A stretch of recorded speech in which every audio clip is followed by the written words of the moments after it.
South Park is arguably the most topical animated show ever, which always finds itself right smack in the middle of everything that's happening in the current culture. Having done a Culture Wars video on season 26 recently, it seemed like a good idea to go back to the previous seasons of the show to see what other issues they ridiculed. And what better way to start than last year's season, which basically kicked off the streaming wars, which are still happening today. I'm Kyle with Wicked Binge, and these are South Park Season 25 Culture Wars. Funny to hilariously brilliant. Starting off both this list and the season, let's take a look at South Park's take on mask mandates. This show has not shied away from satirizing the effects of the pandemic, most notably in their pandemic and future specials, which received a lot of acclaim. The first episode of Season 25 once again tackled COVID hysteria, albeit in a much more allegorical fashion than previous episodes. This installment saw PC Principal banning Mr. Garrison's class from participating in Pajama Day, causing both kids and adults in South Park to protest against being told what they can and can't wear. Many residents even equivalate the new policies to being comparable to that of Nazi Germany.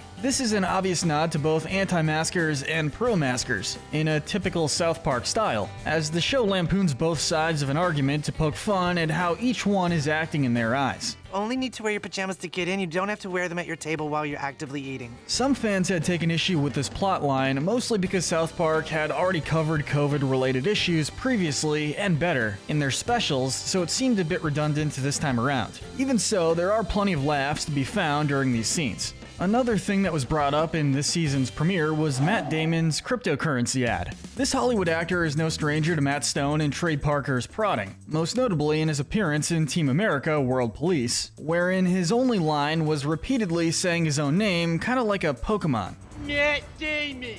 While the actor didn't appear in the Pajama Day episode of this season, he was mentioned multiple times as being the cause of many people's financial woes. This is due to many people losing money on cryptocurrency after being persuaded by the advertisements featuring Matt Damon claiming fortune favors the brave. This was another issue that was covered a lot better in the Streaming Wars specials, which parodied not only Matt Damon but other celebrities who appeared in crypto ads too, like Gwyneth Paltrow, Larry David, LeBron James, and others. Season 25 of South Park tackles racism once again in a few areas, one being cultural appropriation. When Randy finds out that certain town residents are boycotting farms that don't employ people of color, boycotting away, what? he gets the idea to hire Steve Black onto his crew, when Randy and Towley refuse to listen to any of Steve's ideas, essentially using him as a token black employee. So he opens up a competing weed business across the street from Randy. As ridiculous as it seems, many town residents gravitate towards Steve's business due to his, quote, street cred,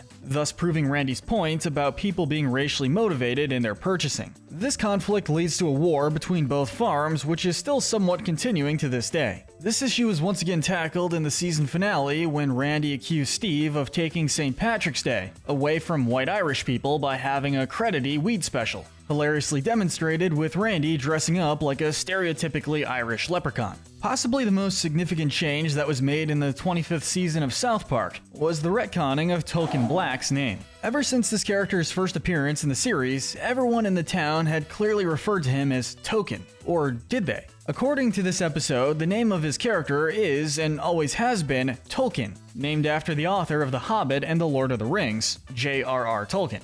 My husband has always been a huge fan of Lord of the Rings and The Hobbit. This revelation led Stan to believe that he is racist, as he always believed that Tolkien's name was referring to a token black character, who is just there for the sake of being there. This results in a lot of great fourth wall breaking jokes, where a doctor who Stan visits directly speaks to the audience, claiming that they are part of the problem if they also believe the character was named Token. Of course, that was the original intention behind the character's name, despite what the creators are sarcastically implying. But we personally find it hilarious how the show would drastically gaslight its own audience like this.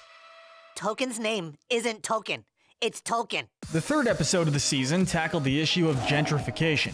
Even though the studios of South Park are located in Los Angeles, Matt Stone and Trey Parker famously grew up in Colorado towns. This indicates that the creators of the show are very familiar with the differences between big city folk and small town people, having been exposed to both over the course of their lives. They use these observations to tackle the issues behind gentrification, when many city people want to start a new life by moving to South Park. Mayor McDaniel sees this as a huge opportunity for South Park's economy, until they realize that city people overrunning the town may cause South Park to turn into a city itself and drive people out of the town. City people here are portrayed as mindless bird-like creatures who are obsessed with things like Wi-Fi, Starbucks, bottled water, and iPads. Wi-Fi? No Wi-Fi, bottled water. At the same time, the residents of South Park are portrayed as gun-toting rednecks, so the writers here aren't afraid to put everyone under fire as usual. In the same episode, South Park also made a point to criticize real estate agents. When Leanne gets a job at South Park Realtors, Eric becomes incredibly critical over this decision, claiming his mother is too stupid to do anything. Upon looking into the position, Cartman realizes that realtors don't really have to do anything and opens up South Park Realty Group to spite his own mom. When the city people start overriding the town, the staff at South Park Realtors claim this is due to the South Park Realty Group disrupting the natural order of things by having realtors that actually do something. South Park pulls no punches in satirizing organizations that they find immoral or useless, and realtors do seem to fall into that category from their perspective. Either way, the Cartman family suffered the consequences of no work when they were forced to move into a hot dog diner for over a year, which you could potentially blame on real estate agents as well.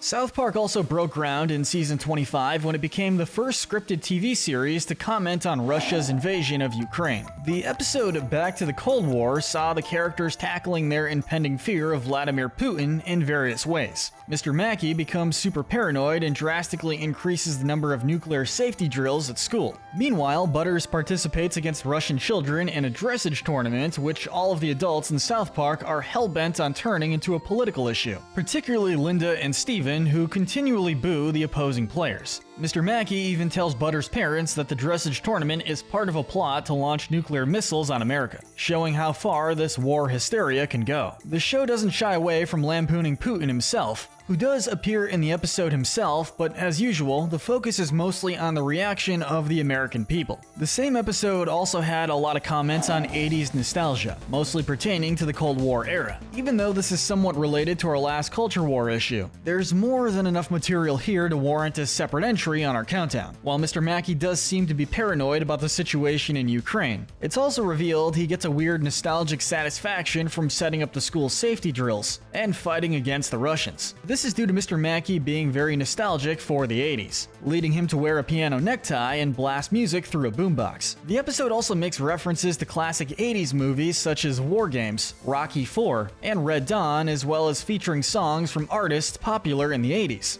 Mr. Mackey's mother correctly identifies this as a coping mechanism due to feeling scared over the current situation in Russia. In reality, things in the 80s were scary too, with the Cold War and threat of nuclear fallout. And what Mr. Mackey is really afraid of is aging, mostly due to the fact that his penis doesn't work as well as it used to. South Park has commented on the use of weaponized nostalgia in the past, most notably through member berries in season 20. And once again, they used it to comment on how people are wishing to go back to happier times that were in actuality anything but. This is a great lesson to keep in mind, especially considering the creators of South Park are from the same generation as Mr. Mackey, and are speaking to many people experiencing the same issues. One thing we can say for sure comes from Parker and Stone's personal experiences is the commentary on teenagers. From the episode Help, My Teenager Hates Me. What the hell are these things? South Park is a show that often tackles generational gaps between children and adults, with a lot of the humor obviously coming from the disconnect between the creators and modern children. Bruh. We know all the safety stuff. One category that often gets overlooked is that of teenagers, with none of the major characters in the show falling into that age demographic. Thankfully, this demographic was covered in the 5th episode of season 25, when Stan, Kyle, Cartman, and Kenny get stuck with teenagers due to needing teams to play airsoft. This causes them to spend more time with the teenagers, who are portrayed as rude, jaded, selfish, and annoying. Since the South Park writers' children are growing up, the humor and commentary in this episode is obviously a way for them to vent frustrations they have with dealing with teenagers on a daily basis. It's so passive-aggressive that it barely even constitutes as passive anymore.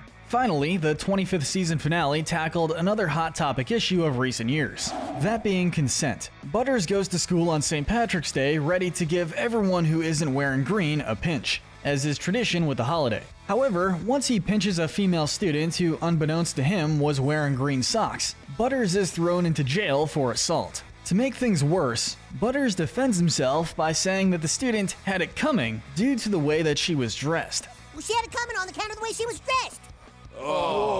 which authorities interpret in a much more sinister manner than intended. Despite being outcasted as a malicious deviant, Butters has faith when Randy shows up to jail as a leprechaun, believing that this is a sign from St. Patrick that divine intervention will occur. Unfortunately for Butters, he's actually right in this situation as St. Patrick arrives to help once Butters and Randy are cornered by the police for escaping from jail. Upon doing so, St. Patrick reveals himself to be a sexual deviant who physically assaults all the women in his general vicinity, causing South Park's residents to disavow St. Patrick's Day altogether. Butters is then sentenced to 5 years of community service, while St. Patrick's Day becomes permanently cancelled. This episode is a hilarious commentary on how tradition does not alleviate bad behavior, even if poor Butters genuinely did not know any better.